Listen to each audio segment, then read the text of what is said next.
మణరత్నం సినిమాలో ఉంది. ఇలాంటి ఇల్లు మళ్ళీ దొరకదు.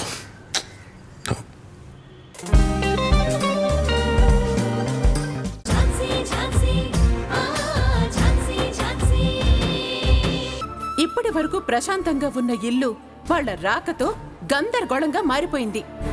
ఒక్కరికి కూడా మనశ్శాంతి లేకుండా పోయింది.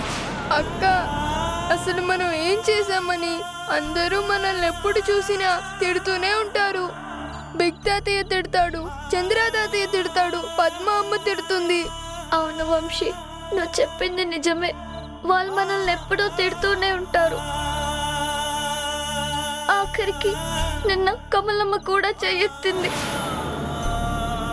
మనం అమ్మ నాన్నకి ఎంతో ప్రేమగా చేసుకుంటుంటే అల్లరి చేస్తున్నామేమో అనుకొని చెయ్యెత్తింది. అక్క, వీళ్ళందరూ ఎందుకు మనల్ని తిడుతున్నారు? ఎందుకు కోపడుతున్నారు?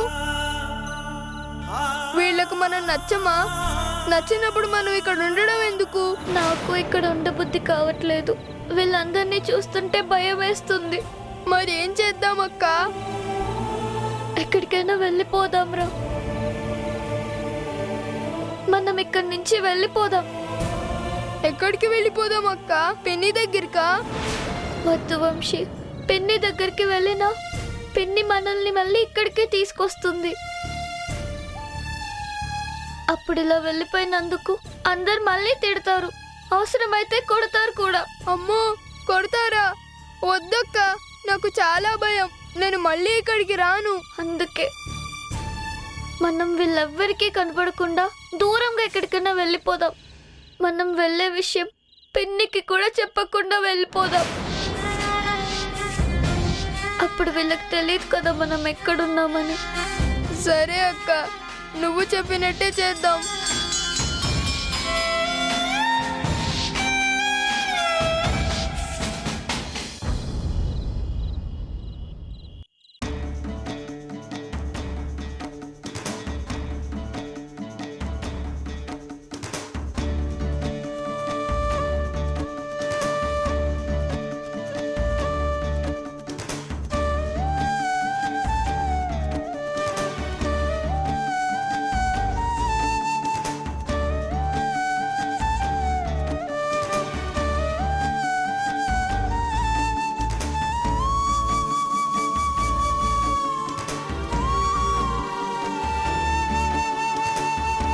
అమ్మా, తాతయ్య, మమ్మల్ని క్షమించండి.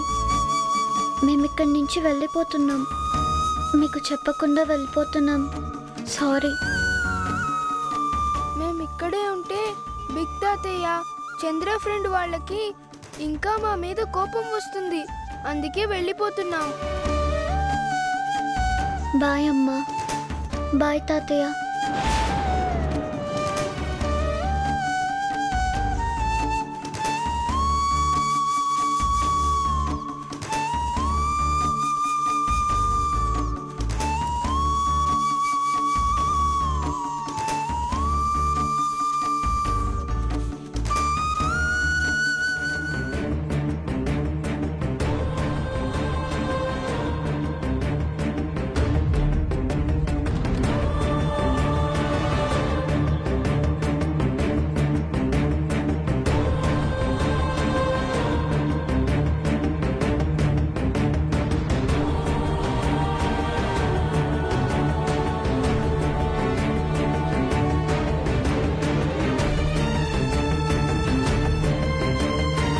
వంశీ, ఇక్కడ ఎక్కువసేపు ఉంటే మనల్ని ఎవరైనా చూస్తారు. పద వెళ్ళిపోదాం.